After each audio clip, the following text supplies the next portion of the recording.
Pour la Commission, la vie est simple. Plus on est de fous, plus on rit.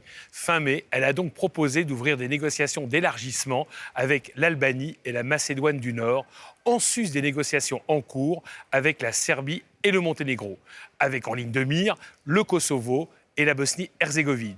Et n'oublions pas la Turquie, même si le processus d'adhésion est actuellement en panne. Soit 34 membres en tout à terme.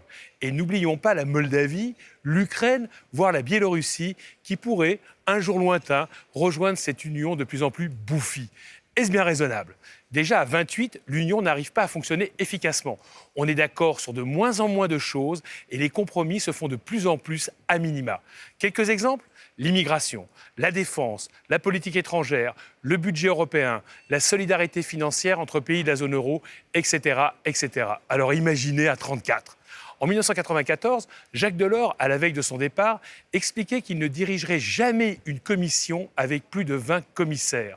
On en est à 28 aujourd'hui, 28 dont la plupart n'ont pas grand-chose à faire et que personne, pas même les journalistes, ne serait capable de reconnaître dans la rue.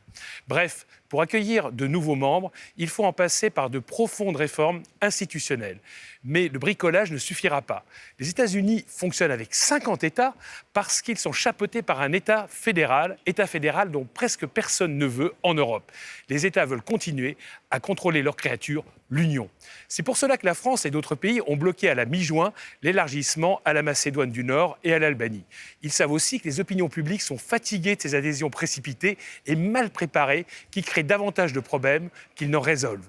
Les deux seuls arguments en faveur de l'élargissement, avancés par la Commission, sont d'une part qu'il faut encourager ces pays à se réformer et qu'il faut d'autre part empêcher les Russes et les Chinois d'occuper l'espace balkanique. C'est un peu comme si les États-Unis n'avaient qu'un seul instrument de politique étrangère, l'adhésion à la Fédération américaine. Ridicule ne fait manifestement pas partie du vocabulaire européen.